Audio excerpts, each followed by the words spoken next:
आज हमारे सामने सारे खटिक समाज के और हिंदुत्व के सारे संगठनों के प्रमुख हमारे साथ खड़े हैं। तो अभी एक और धमकी दी गई है सर तन से जुदा। तो आप बताइए, आप खटिक समाज से भी हैं, वरिष्ठ नेता भी हैं, तो कैसे क्या घटनाक्रम हुआ? साथियों, मैं इंजीनियर शैलेंद्र चौहान, राष्ट्रीय उपाध्यक्ष अखिल भारतीय खटिक समाज। मेरे साथ नवयुग मंडल के ललित जी हैं और कैलाश जी है, और हमारे पंच महासभा के सलाहकार मंडल के रामलाल जी चौहान हैं। साथ में प्रेमचंद जी है, बहन प्रमिला पम्मी जी है, और हमारे हिंदू संगठनों के हमारे समाज के निवेदन पे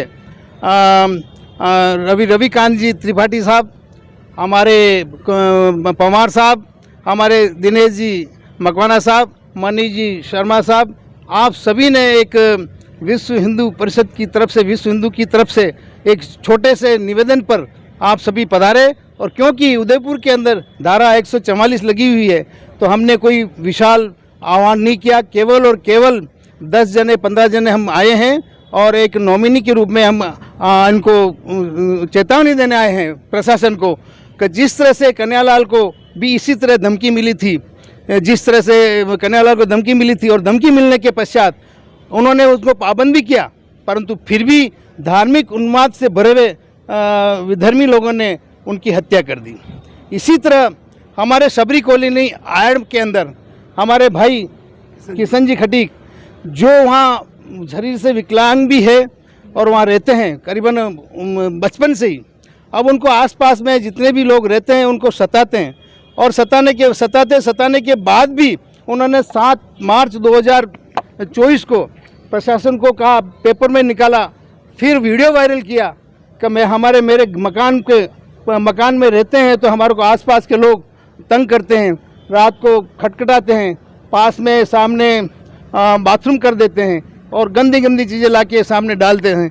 यह आज से नहीं 2 साल से बड़े परेशान हो रहे हैं।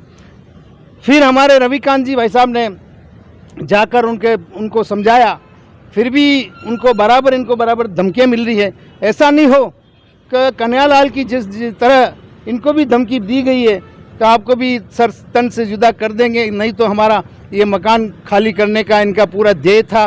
परंतु ये किशन भाई बड़ा हिम्मत वाला है, तो आज 2 साल से 3 साल से 4 साल से बराबर वहाँ संघर्ष कर रहा है, और संघर्ष करते हुए बराबर विरोध को झेल रहा है, और विरोध को झेलते हुए प्रशासन को भी FIR लिखवाई है, और प्रशासन भी वहाँ गया है, परंतु प्रशासन ऐसा लगता है कि प्रशासन हल्के रूप में ले रहा है।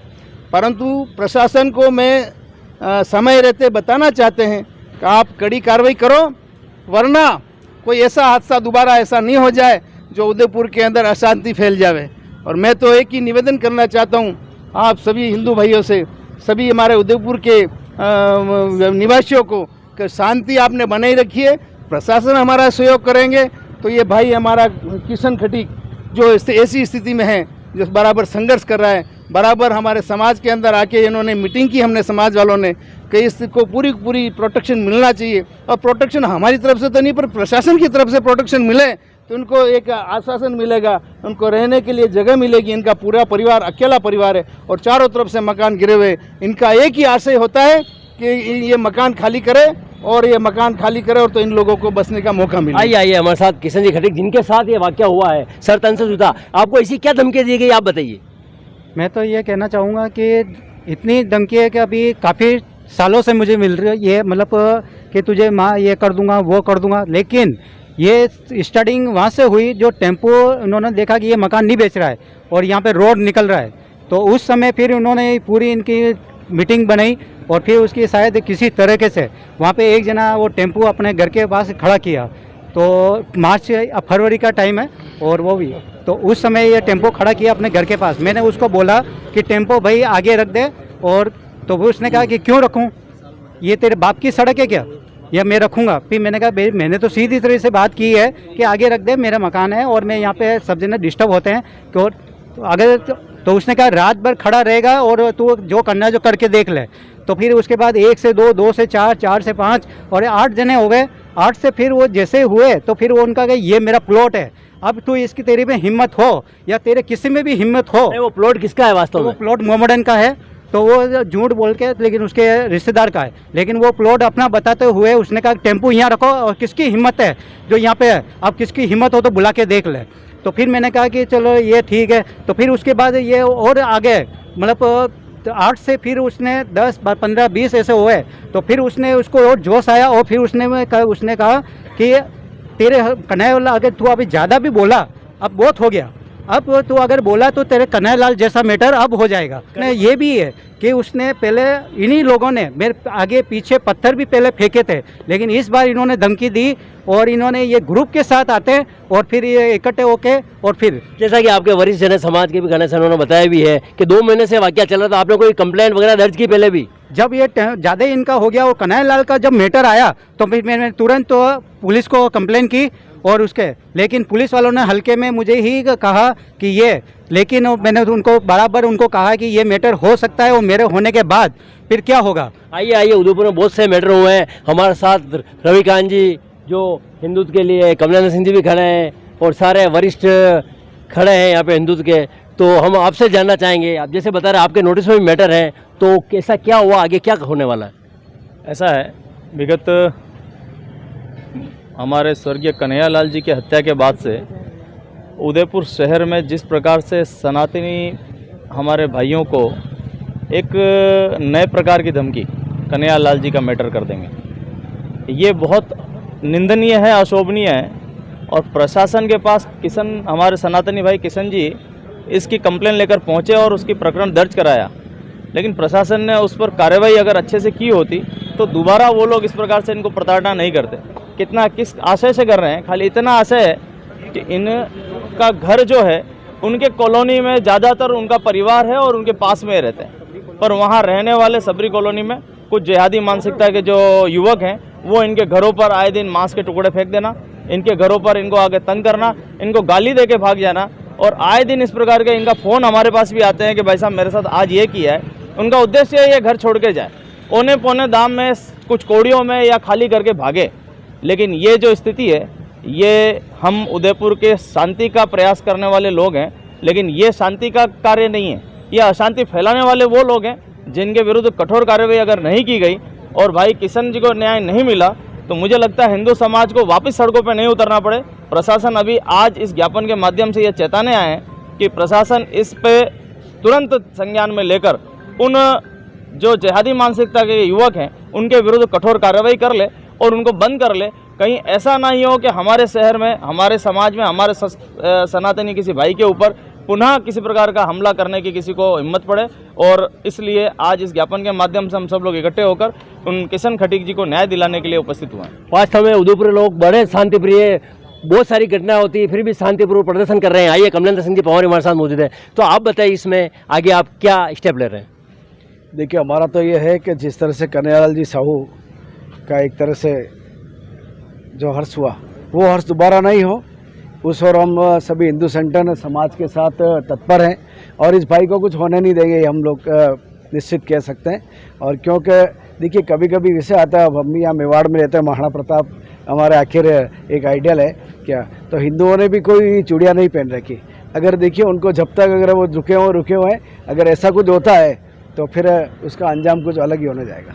आइए हमारे साथ दिनेश जी मकवाना, जगन्नाथ रथ यात्रा लेके हर हिंदुत्व के अंदर भाग लेते हैं, सबका साथ भी देते हैं, तो आप बताइए इसमें आगे कैसे क्या होगा, प्रशासन क्या करने वाला है?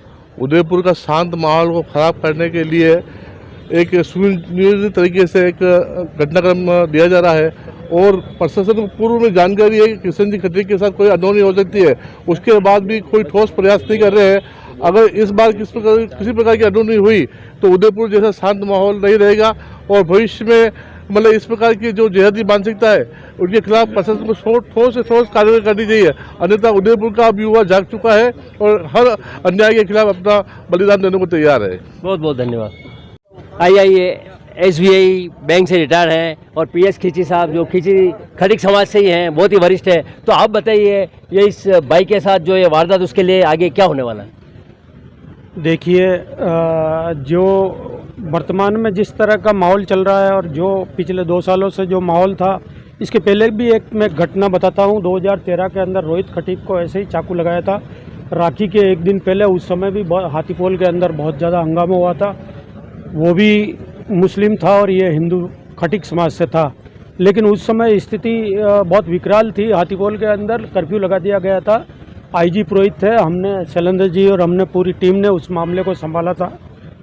वो प्रकरण के बाद में ये प्रकरण अभी हाल ही में हुआ ही है और हम नहीं चाहते हैं कि किसी भी तरह की कोई सांप्रदायिक सौहार्द बिगड़े। लेकिन अगर कोई इस तरह का उदाहरण देके और इस तरह की बात करके अगर उकसाने की कार्रवाई करेगा तो फिर खटीक समाज और हिंदू समाज फिर पीछे नहीं रहेगा। हम ऐसी स्थिति को पैदा नहीं करना चाहते और ये पुलिस को इन्होंने रिपोर्ट दर्ज भी करवा दी, FIR दर्ज करवा दी है, लेकिन कार्रवाई नहीं हुई है। ऐसा ही मामला कन्हैयालाल के प्रकरण में भी था, उसमें कार्रवाई नहीं हुई थी तो वो बहुत बड़ा उदयपुर को भुगतान भरना पड़ा था। और यही स्थिति अभी क्रिएट हो रही है। इसलिए हम चाहते हैं पुलिस प्रशासन से कि इमीडिएट कार्रवाई करके इसको तुरंत उसको पाबंद किया जाए, नहीं तो आगे स्थिति और बिगड़ने के कोई चांस होंगे। तो फिर जिम्मेदार प्रशासन और पुलिस रहेगी। रामजी चौहान पंच महासभा के अध्यक्ष भी हैं, बहुत ही वरिष्ठ हैं। तो खटीक सभा में ये हो रहा है आगे, तो उसका आप क्या चाहते हैं, आप क्या कहना चाहते हैं? शांतिपूर्वक, और हम बार बार प्रशासक साहब को, SP साहब को ज्ञापन देने आए हैं। उसका ज्ञापन का हमारे खटीक समाज को न्याय मिले। और ये है, हम नहीं चाहते हैं कि भाई कोई आपसी में हिंदू दंगा हो, ऐसा हो, हम नहीं चाहते। हम चाहते हैं शांतिपूर्वक से हमारे आदमी को न्याय मिलना चाहिए। वास्तव में शांतिपूर्ण न्याय मिलना चाहिए। पुलिस प्रशासन सारा लगा हुआ है। अभी पिछले हम बहुत समय से देख रहे हैं, पूरा प्रशासन लग के ऐसा कोई वारदात आपस में लड़ भिड़ जाए, उसको हम भी आपसे उम्मीद यही करते हैं, निवेदन करते हैं कि आगे पूरी शांति व्यवस्था कायम रहेगी।